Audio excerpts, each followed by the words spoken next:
And that's the problem with some of the big box stores is you get people walking in just buying stuff without knowing what they should be doing versus going to a store that specializes in whatever that is you're buying. Yep. And getting the opinion of them, because they would have probably told him this is better used on a corkboard, not on your kitchen floor. All right. Hello. Welcome to episode 167 of KT Confidential, the real estate podcast. We are your hosts. I'm Ariel Cremendi. He's Adrian Trott. Today, we're answering your question about what kind of floors should I install? Hardwood, laminate, or vinyl? And we recently went through this dilemma. It wasn't really a dilemma. We kind of knew what we wanted, but we've been through the process of having new floors installed. Yep. And I think it's a good topic. I think it's a great topic because it's one that we get asked all the time. And it's one that, flooring evolves over time and people's preferences of flooring has evolved over time. When I was a kid and had a passion for real estate as a kid, I would read, the MLS listings. I was funny you bring this up because when I was recently updating your profile, you mentioned that in one of the comments about your origin story, how you got to where you were. And I was picturing you as a little kid with the magazine on your lap, reading a book of houses for sale. I swear to God, that's actually what happened. When I was, I was an only child, so I had to find a lot of things to occupy myself, and I didn't have a lot of friends. I was in a private school, and the school was far from home. And there weren't a lot. I lived in a newer neighborhood in Thornhill, and not a lot of kids around at that time. And so I was at home a lot by myself, and I was a bit of a nerd and very entrepreneurial, right? I was collecting sports cards and had a little kind of side hustle as a 6, 7, 8, 9-year-old, buying, selling, trading sports cards. Yeah. And, but quickly the other passion became real estate because my mom and my grandmother and my grandfather, they were always very involved with real estate. We were moving around a lot, our own family, and then my grandparents were buying and selling a lot of properties on spec, buying condos that were being built and then would flip them and moving around a lot and this and that. So we always had real estate agents coming to the house and, to give a valuation or to sign paperwork or whatever. And there was one that stuck around for quite a few years. Like he did a good job. He's actually still in the business. And back then, really, wow. Yep. Back then they had what was called, like, I think the MLS Book. Is that one of the ones where you walk up, there's like that yellow mailbox, you open it up and take one out for free? No. This was I would believe it was an 8.5 by 11 or whatever, a standard size of paper would be. And it was through, I can't remember. Was it now. Exclusive to realtors? They got it through the board or something? It wasn't public. It was published by the boards. Okay, got it. So like the Toronto Real Estate Board would publish this essentially a binded magazine. If you can remember Auto Trader when it was published. Yeah, I can picture it. Very similar to what that would have been. So what an archaic system. I can't imagine you've got cumbersome that was. And each page had 3 or 4 listings. So your listing was, 7 to 8 inches wide by about 3 inches high. And it had a black and white photo, the price, the days on market, still a lot of the details that you would see today, the room sizes, and then a few lines for a description. But that is how realtors knew about the MLS listings, because there was no internet. There was no other means of communicating these listings. Fax from one brokerage to another or whatever. But as a general individual, like a general public, you had to go through a realtor to find out what was on the market. And the only way to do that was through this MLS book, which was published once a week. So by the time the end of the week came, that listing data could have been, at that time, days on market was a lot longer, especially in the 80s. But, if you sold a home on Tuesday and you're reading this book on Saturday, that home hasn't been available for many days and you don't know any other way, right? Yeah. Or if the home gets listed on a Tuesday, you don't get published until the following week. So it's almost like an exclusive listing. Anyway, so the only way to get this book was if you were a realtor and available through the brokerage. So as a kid, I always wanted, you always want what you can't have kind of thing. And $1 million home. I want to be a millionaire with $1 million home. Yeah. If I had $1 million. So this realtor I would ask him for his outdated books. Yeah. And so anytime he had one that was a couple of weeks old or whatever, he would give it to me and I would sit there and read it. Yep. I was a cool kid. Anyways, back then, broadloom was the thing to have, right? What is broadloom? It's plush carpet. Everybody wanted freshly laid broadloom. I wonder if at one point in time they would actually remove it, because you still see a lot of, especially older veteran agents, including in the included chattels, the carpet, which, yes, it would be interesting to know the last time somebody sold and moved out of a house and took the carpet with them. I'm sure it happened when, in the 80s when broadloom was a thing. I wouldn't be surprised, but at this point I would be saying, please take the carpet. Right. Yeah. I wonder if we could ever, disposal fee. We should try it just for shits and giggles. The next time we put an offer on a place that has carpet, try and put it into the excluded portion of the offer. That's a carpet excluded. Would it be considered a fixture? I would think so. It's fastened to the ground in a way. It's easily removed, but there's one of those gray areas, like we talk about, and some lawyers will tell you don't use that analogy. But what is a fixture? Well, if you turn the house upside down, give it a shake. If it hasn't fallen out, it's fixed.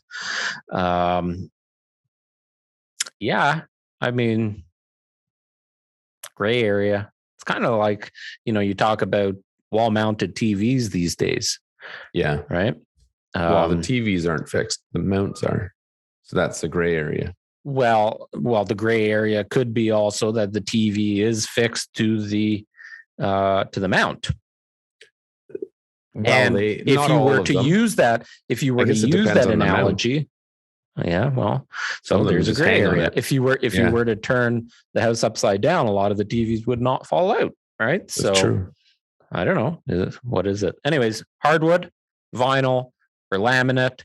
Going back to what you talked about in our recent renovation, the Broussard Reno.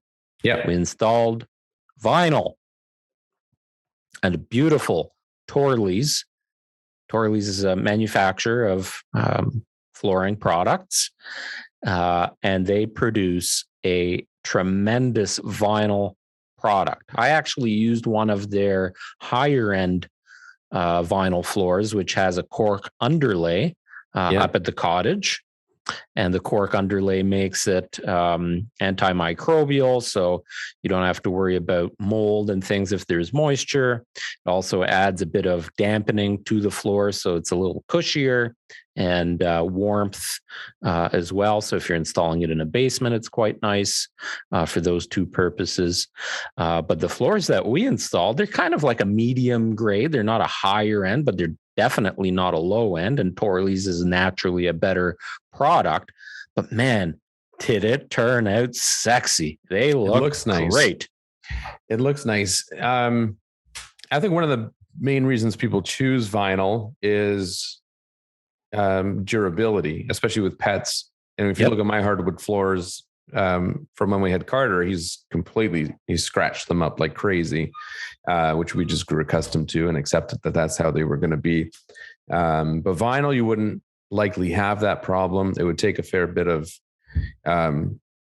pressure to actually damage them. And then they're also water resistant, but not waterproof. I had a client not long ago who had a flood in his basement and the floors were ruined and they were vinyl. So not to be confused with waterproof, but they're much more water resistant. So a good product to have in a kitchen per se, if you're, spill a glass of water or a pot of water, whatever. If you have kids, pets, or allergies, or all three. Well, certainly if you have all three. I mean, yes, I guess if you're using any of those product allergies. But, the nice thing with vinyl that you'll get in some laminate and certainly not in hardwood is you don't really have gaps in between the panels, right? Because all of these come in essentially in panels or strips. And so there's no place for dust or whatever to hide in these floors. But if you have kids or pets, I mean, cleaning up after them and ensuring the floor stays in good condition, certainly long term. Mm-hmm. In my belief, with the new product, vinyl is the way to go. If you asked me that, I disagree. 7-8 years ago, the vinyl product that was out there was pretty ugly. Okay, what do you disagree about? Well, I think it's a good option.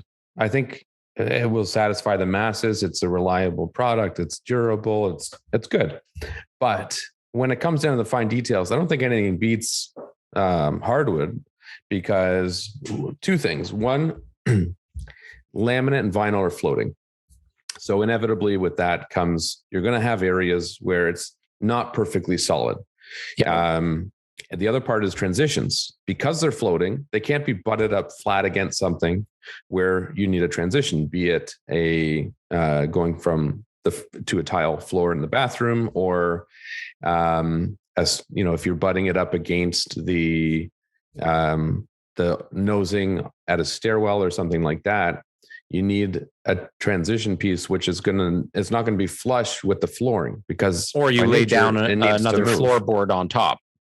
If you're that inclined to have that product and you don't want those transitions, you could lay another floorboard or some sort of it would overlap it. Yeah, you'd have, because I have that down here in my bathroom. I have an oak transition piece. It looks quite nice compared to most of the things I've seen, but it's the transition piece is a piece of oak and it's pretty flush with the floor. It was one of my requirements. I told the contractor I don't want it to look like a traditional transition, but still it is higher than the flooring because the flooring by nature will move. So it has to be tucked underneath with a bit of space to shift around. Now, I love the look of some hardwoods, especially, you get the ones with real character in them. They're making them look like barn board or hand sewn stuff. And some of it looks fantastic, especially the wider planks. You get a hemlock, beautiful, beautiful stuff. But so as an example, I wanted at the cottage, originally my thought process was a very natural looking hemlock, super wide plank, maybe various size planks. I thought that would be beautiful for a cottage. And when I went down to Spears Flooring, which is one of our go-to flooring places, Spears Flooring in Oakville, they're great. They carry great products. When I was speaking to one of the managers there, and he was pricing it out, he goes, "Where are you installing it?" And I told him the first question he asked was, "How far is the home from the water?" For sure. And when I told him that it's, maybe 100 feet or whatever it is, I don't even think it's 100 feet. He said, "No, this is not the product for you. because of moisture. Well, and even the inconsistency in temperature because it's not winterized. Correct. Yeah, you're not there all year round. So the place gets really, really cold in the winter. It gets really hot in the summer. You're going to get too much expansion and contraction. Over time, it's going to warp. And then he also brought up a good point. You're going to be swimming in the lake. You're going to have a wet bathing suit. You're coming in. You're going to be dripping on the floors. And so that could be appropriate to anybody that has a pool as well. Like if you see higher end homes, they have hardwood floors. They also have pools. So you have to be cognizant of those type of things. The floors that I have, yours are a natural oak, true hardwood. Yes. Right? Yeah. They're stained, and then obviously it has a finish on top. But ours is made by a company called Vintage. It's a Canadian company. They make excellent, beautiful floors. But this floor that we had is a hand-scraped floor, and it's engineered. So engineered hardwood floor usually consists of, most of the time I see it with 3 different types of product that are put together in some way, shape, or form. And the top layer may not be hardwood. And in our case, it's not. It's some kind of something else. It's not hardwood? Engineered hardwood is usually, I always thought it was. Maybe it is. Maybe it is. Yeah. I don't know. But, you know what? The top layer is hardwood, but it's thin. It's thin. Yeah. And then you have like this veneer finish on top of it. Right? It's stained with some kind of whatever. Call it like a shellac. Yeah, yeah. And what's happened over time is the finish is coming off. And the quote unquote stain has started to peel off. Right. Due to water and things getting spilled and, chairs getting dragged across the floor. It's just starting to chip away. And it's a lot harder to refinish engineered floors than it would be. I would think yours, because they're hand scraped, because first of all, they're so thin, you might be able to get away with doing it once. Maybe. Might. But because yours are hand scraped, I don't think you probably could, because you can't really sand down that inconsistency in the flooring. Not unless you want to do it by hand. Oh my God. Can you imagine? No, thank you.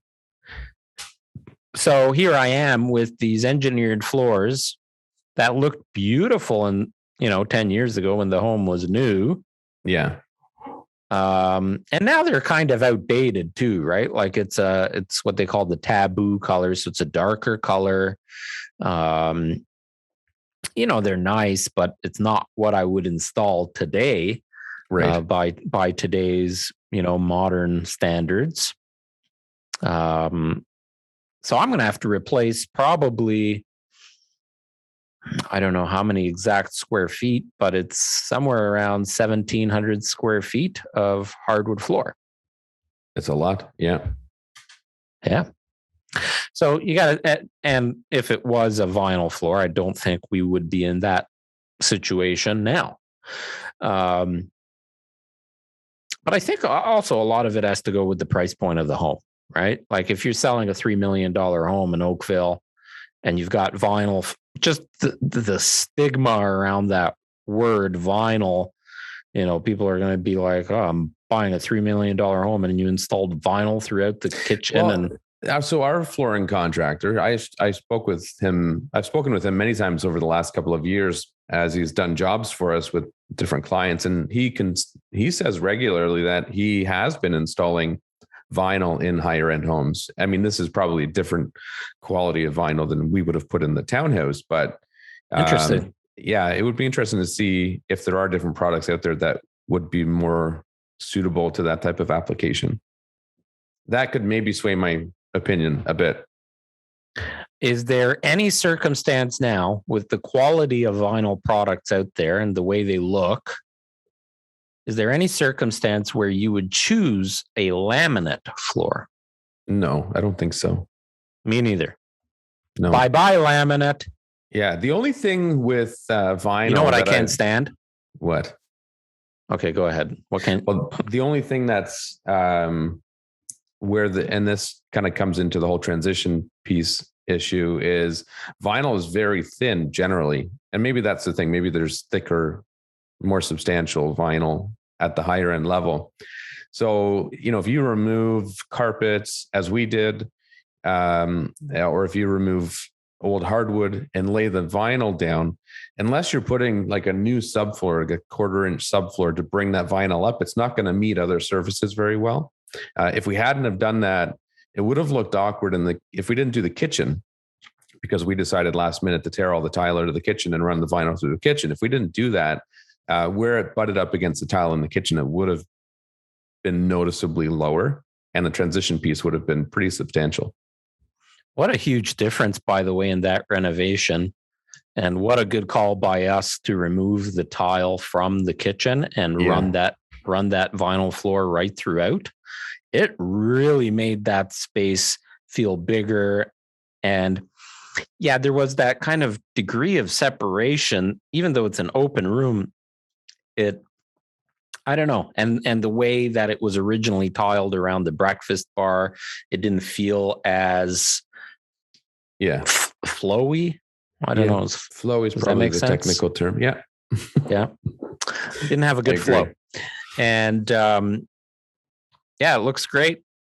I mean, a bit of work to remove the tile, but I think we're going to see that more and more too, right? Like less tile. And we are. I think we have. Yeah, unless I'm already mistaken, most builders now in our area are doing or offering or doing standard. I'm not sure, but they're doing laminate throughout the kitchen.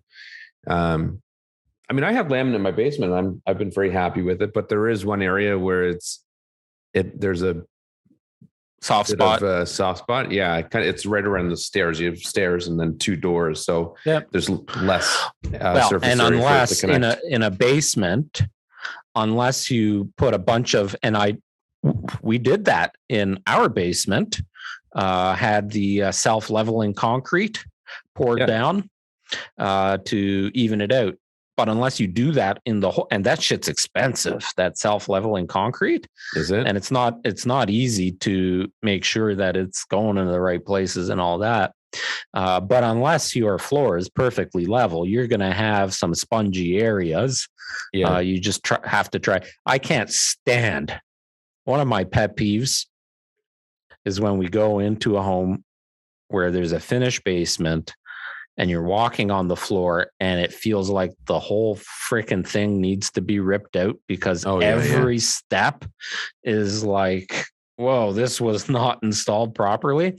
The other thing I can't stand, another pet peeve of mine, is when people cheap out on the floors in the basement and you get this, the floors I'm talking about, those more like laminate that's like this it almost looks like an ice rink. It's so freaking shiny and it's always in this ugly brown color. Well, that's vinyl. No, not vinyl. Sorry. No, laminate. Are you sure? Yeah, sure. I'm trying to think of something else. There's some, I can't think of the name of it. Linoleum. Oh, no. Not linoleum I'm talking about. It. Okay. It's just a cheap laminate, cheap ass. Yeah. No, my basement laminate, I quite like it. And all the planks, there's three different widths. So it comes together. I really like that about your floors. Yeah. Yeah. That's unique. That. You don't see that often. Excuse me. No, you don't. And then I also put the subfloor, which makes a big difference. But one thing that I find, well, 2 things. When you're looking for houses, most real estate agents have no idea what the materials are in the house. So they often say hardwood. It's not usually, quite often when they say hardwood, it's engineered. Or if they say engineered, it could be hardwood. Most homeowners don't even know what they have. So, dude, you know how many agents I've come across where they'll say it's hardwood and it's actually laminate? Yeah. Oh, yeah. So here's a I'm on the pro tip kick the last few episodes. I was just going to give a pro tip and you're taking it from me. If you want to inspect the floors a little bit closer, find a floor register, pull the floor register out, and have a look at the cut ends of the floor and take a picture of it. So if you don't know what it is, you can investigate and Google it and post it on groups and boards and whatever to ask people. But you'll see, like, true hardwood is like cutting a piece of wood. It's the same consistency. It's the same piece, color. You'll it's a see solid the grain, piece. the wood grain. Yep. Whereas if you have was that going to be your pro tip? It was, but I don't need the credit for it. I'll let you have it. And then if it's engineered, it's usually relatively, similar in thickness to hardwood, but you'll see it made up of a series of layers, usually 2 or 3 layers of material. It could be like plywood and then something else, and then a thin layer of hardwood on top. And then vinyl and laminate are usually significantly thinner. That's usually the giveaway with those. I mean, vinyl is blatantly, obviously not hardwood when you look at it from that angle. But it's always good to do. A lot of people confuse vinyl and laminate. Yes. I'd have to look at them side by side to know the difference. Yeah. Well, there's different laminate products too, right? Like laminate can be the same thickness as hardwood. It can be the same thickness as vinyl. It depends on the product and how it was finished, how it's manufactured, who manufactures it, et cetera, et cetera. And when you get into wider planks of wood, it's more common that it's engineered, because wider planks, unless they're very expensive floors, hardwood will have the tendency to buckle or bow over time. So most wide plank floors are engineered unless you're paying big bucks to get really good quality wood. The cost to install these products are actually very similar.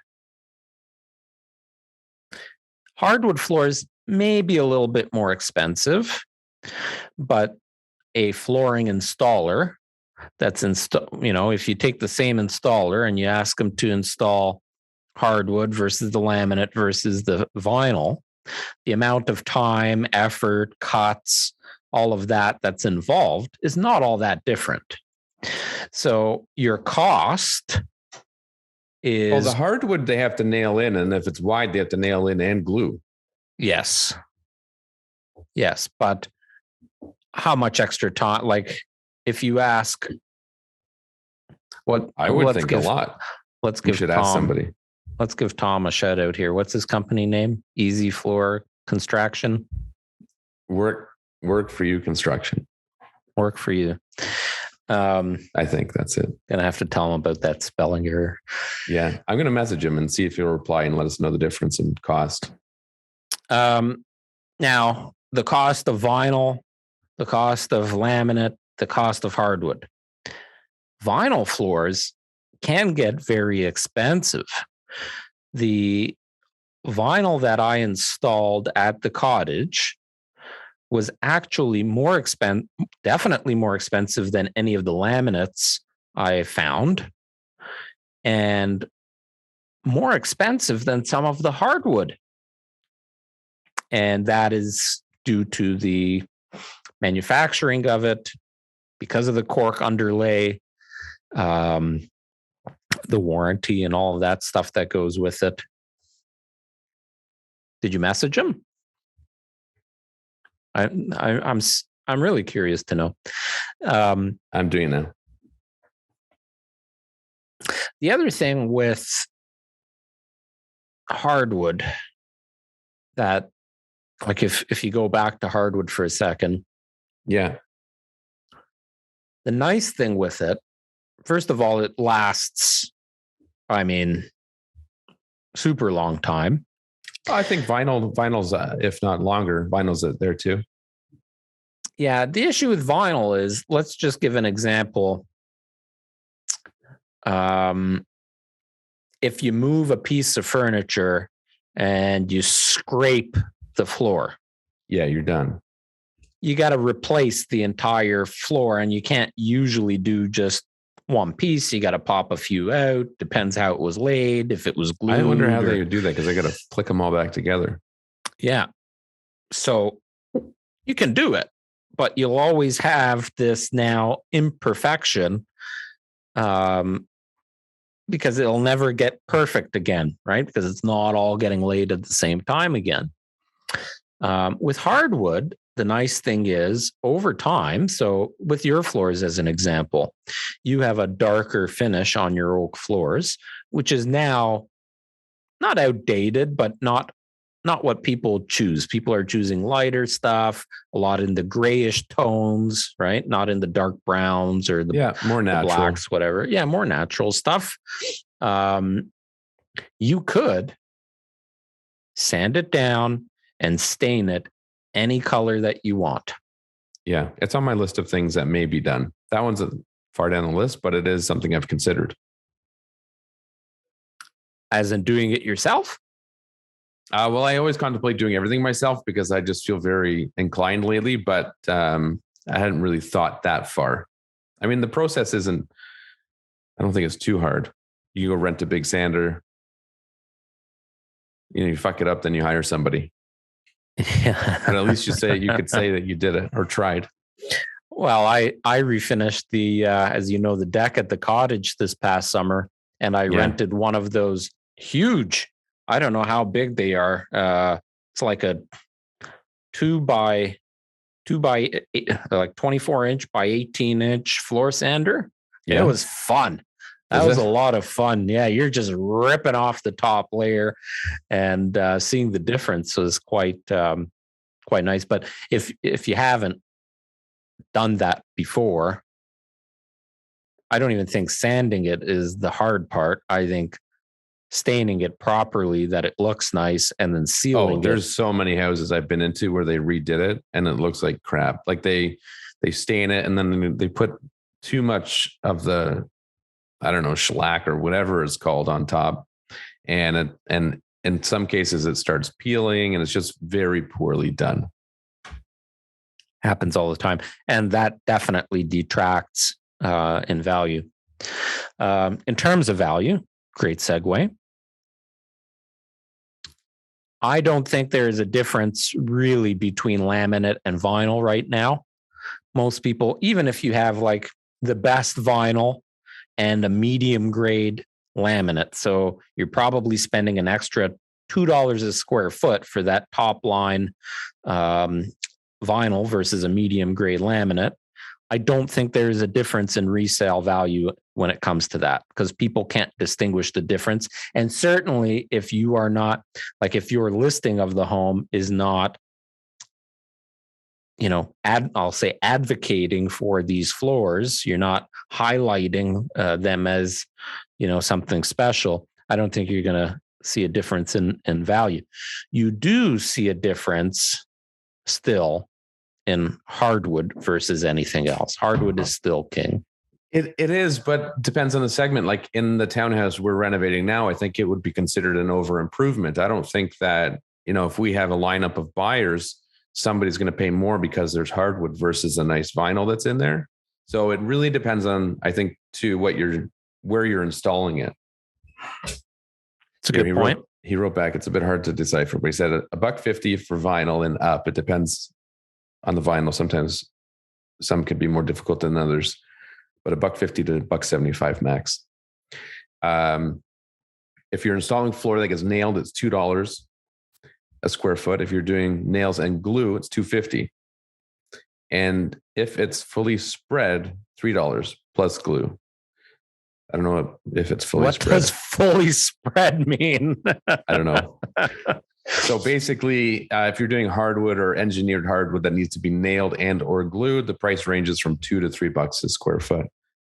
That's pretty substantial difference. And then you have to pay for the material. The glue cost, he says, is $120 for 100 square feet. Nothing's cheap these days. $120 for 100 square feet. So it's $1 a square foot for glue? I don't, I mean, maybe maybe it's 1,000 square feet. Glue cost $120 and 100 square foot, one bucket. I don't know. Anyways, the point of it is, you have to pay for glue. Yeah. But I can see that. I mean, if you go buy like I buy wood glue for woodworking, and you pay a decent amount for just a small little bottle. So I don't know. More interesting. Work, more money. Like with anything else. Yeah. Well, that's our thoughts, I think, for today on episode 167 of KT Confidential, the real estate podcast. I think at the end of the day, it really depends on what you're installing it into. So ask the opinion of a realtor or a designer if you're really unsure. Yeah, be careful. A lot of realtors have shit taste. So yeah, I would remember that cork floor that guy installed, and he was so proud of it. Oh man. So it was like a roll of cork. Yeah. Short story. We didn't end up getting that listing. No, probably for the better. He didn't end up listing it until 5-6 years later. And I followed up with him for 2-3 years consistently. And finally and we were at that time, we were talking about a $250,000 house. Yeah. Because this was 9 years ago. So the story goes, for those of you listening and interested in what Adrian just said, we walked into this 3-story village home, and we've sold tons of those at that time, especially because of how affordable they were. And he was referred to me by one of my past clients, who's a friend of his. We walk in there, we're taking a tour, single guy, clearly not he didn't have a decorator's touch, or the paint, the skill of a decent DIYer. Yeah, no, definitely not. The paint colors were bad on the walls and painted poorly. Clearly he did that himself. And we're looking around, and we go into the kitchen. And if you've ever seen those rolls of cork that you can buy to like tack onto your walls to make like, craft things, or, for people to pin notes on a cork board on a wall. Basically, he took a roll of that, probably some Elmer's glue, and unrolled it onto the floor, and I'm guessing cut it with just some scissors, and Legoed it out to fit this kitchen, this small galley kitchen. It was bad. It was brutal. It had more lumps and valleys in it than, I've ever seen in a floor. And he's like, yeah, and I just replaced the floor last year. Doesn't it look great? Wonderful. Is it cork? Yeah. Oh, yeah. Yeah. That's, as a realtor, you learn to, keep some things to yourself. That was one of them. Yeah. If you've not experienced putting a floor down, or you don't know what kind of floor. Yeah. You know what? A lot of flooring places like Spears Flooring.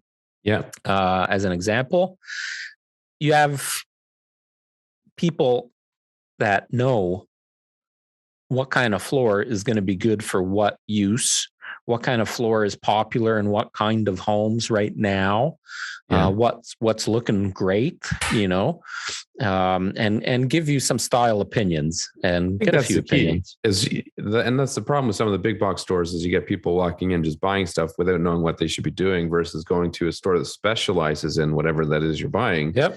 And getting the opinion of them, because they would have probably told him, this is better used on a corkboard, not on your kitchen floor. Yep. And pointed him in the direction of an alternative option that would have been much better. Agreed. That's it. Thanks for listening. Episode 167.